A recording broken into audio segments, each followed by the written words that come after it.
ہے، سلام کرنا نہیں، وہ تو سنت ہے، جواب دینا فرض ہے لیکن وہ بھی منع ہے، اور کنکریوں سے کھیلنا تک منع ہے۔ اللہ کے رسول نے کہا میں یجسسا، جو کوئی کنکری میں کھیلتا ہے، نیچے زمین پہ کنکریاں ہیں یا نیچے کیا ہے کچھ چیزیں ہیں یا کیا ہے ادھر سے ادھر لکیریں کھینچ رہا ہے، ادھر سے ادھر حسیر کے کیا ہے کاڑیاں اٹھا رہا ہے، اس کی بھی نماز نہیں ہوتی، اس کی بھی نماز نہیں ہوتی۔ بخاری میں روایت ہے کہ اذا صعید الخطیب علی المنبر فلا يتكلمن احدكم فمن تكلم فقد لغى ومن لغى فلا جمعۃ له، جو کوئی سعید ممبر پہ چڑھ جائے، ممبر پہ امام چڑھ جائے، سعید الخطیب علی المنبر، فلا يتكلمن احدكم، کوئی بات چیت نہ کرے، کوئی بات چیت اشارہ تک نہ کرے، ہاں کوئی بات چیت نہ کرے، جس نے بات کیا من تکلم فقد لغا، اس نے لغو کام کیا، ومن لغا، جس نے لغو کام کیا، بیکار کام کیا، فلا جمعۃ لہ، اس کی نماز جمعہ نہیں ہوئی۔ 1 گھنٹہ بیٹھتے ہیں، 2 رکعت نماز پڑھ کے جاتے ہیں اور اللہ کے ہاں اس کا 0% میں نہیں مائنس میں آپ کو ثواب ملتا ہے، عذاب ملتا ہے، تو پھر کیا فائدہ ہے؟ خاص کر عورتوں سے گزارش کرتا ہوں یہ میٹنگ پوائنٹ نہ بنائیں، یہاں آ کے بات کرنے کے لیے نہ آئیں۔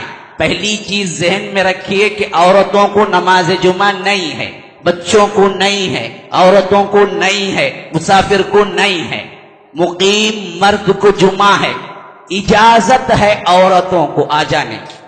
ہاں اللہ کے رسول نے ہمیں کہا کہ کوئی عورت نماز جانا چاہتی ہے تم نہ روکو، لا تمنعوا اماء اللہ مساجد اللہ، اللہ کی مسجدوں کو، اللہ کی بندیوں کو آنے سے مت روکو، بس اجازت ہے، ورنہ ان کے لیے اچھا ہے گھر میں ظہر کی نماز ادا کر لیں، لیکن آتی ہیں روکنے کا اختیار ہمیں نہیں ہے، اسی وجہ سے ہم نے جگہ پرووائڈ کی ہے۔ لیکن یہاں آ کے بات چیت کرنا، یہاں آ کے غیبتیں کرنا، یہاں آ کے خطبہ ایک طرف ہو رہا ہو، ان کا ایک خطبہ ہو رہا ہو الگ سے، یہ چیزیں نماز جمعہ کو پامال کر دینی۔ 1 گھنٹہ وقت دیتے ہیں پھر جمعہ کو پامال کر کے جاتے ہیں، تو فائدہ کیا ہے پھر آنے کا؟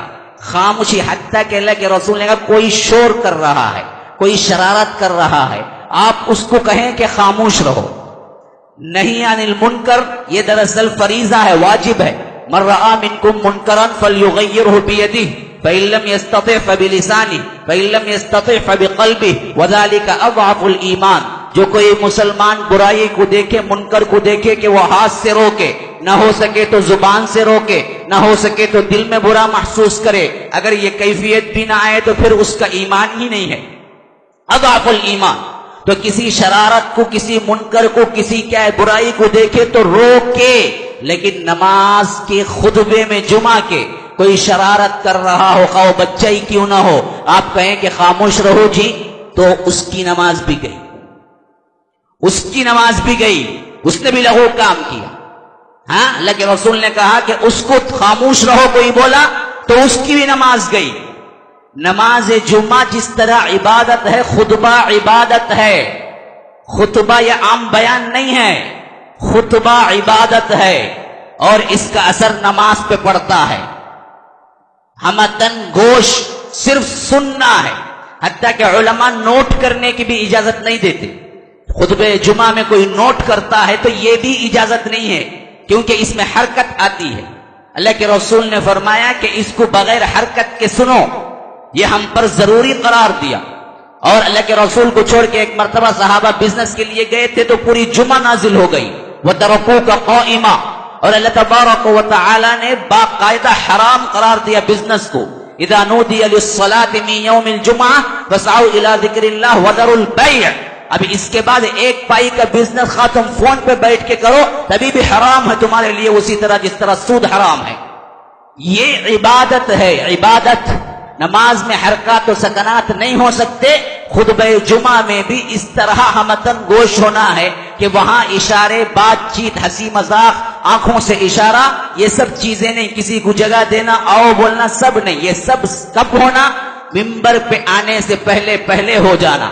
ممبر پہ آنے کے بعد صرف امام کو اجازت ہے کہ وہ ضرورت کے مطابق کسی سے بات کرے، کیونکہ اللہ کے رسول صلی اللہ علیہ وسلم نے بات کی ہے. یا ضروری انتہائی کوئی نیوز دینا ہے، اگر کوئی اب نارملٹی ہو جائے تو کوئی انسان اٹھ کے کھڑا ہو کے کچھ کہہ سکتا ہے، جیسا کہ حدیث میں ہمیں ملتا ہے. اس کے علاوہ کوئی چیز نہیں کرنا چاہیے، حتیٰ کہ اشارہ ہو، حتیٰ کہ بات چیت ہو، حتیٰ کہ سلام کا جواب ہو، حتیٰ کہ جگہ بنانا ہو. آپ کو ہمتن گوش ہو کے سننا ہے. اگر نہ کرے گا تو اس کی جمعہ ثواب کی حیثیت سے خالی ہوگی. یہی کنڈیشن عورتوں کا بھی ہے، یہی معاملہ عورتوں کا بھی ہے. مخصوص الگ سے کوئی احکامات نہیں ہیں. ہاں یہ حکم ہے کہ اگر کوئی خوشبو لگا کے مسجد کو آئے تو وہ زانیہ ہے، تو خوشبو سے پرہیز کرے. سادے لباس میں آئیں، سادے برقعے میں آئیں، چکمک کے برقعے میں مت آئیں، فتنہ و فساد برپا نہ کریں. آج آہستہ سادے برقعے کے ساتھ بغیر پٹی کے، پٹی کی چنچناہٹ زنا کی دعوت دینے والی ہے. پٹی کے بغیر پٹی کے آئے، گھنگرو مت پہن کے آئے. اور اللہ کے رسول نے کہا کہ جو کوئی عطر لگا کے آ جائے یا عشاء سے پہلے شوہر کے لیے زیب و زینت کے لیے عطر لگا لے، وہ ہماری عشاء کو نہ آئے، وہ ہماری عشاء کو نہ آئے. کیونکہ اس زمانے میں عشاء کو آیا کرتی تھی صحابیہ.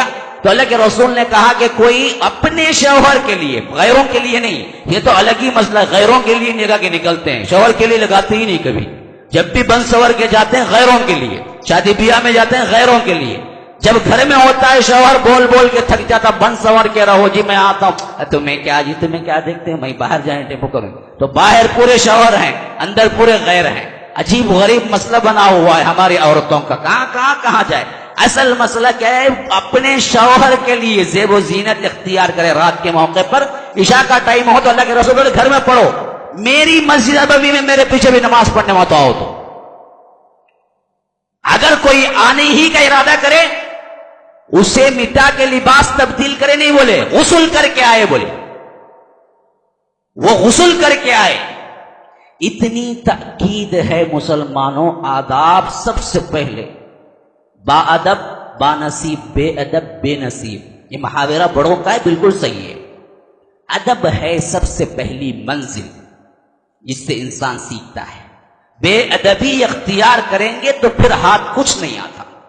یہ سراسر ادب کا مقام ہے. یہ اسلام ہر ایک کا ادب سکھاتا ہے، ہر ایک کے حقوق سکھاتا ہے. حقوق کی پامالی کرو گے پھر تو خطبہ جمعہ تمہارے لیے خطبہ جمعہ کا نفع نہیں دے گا.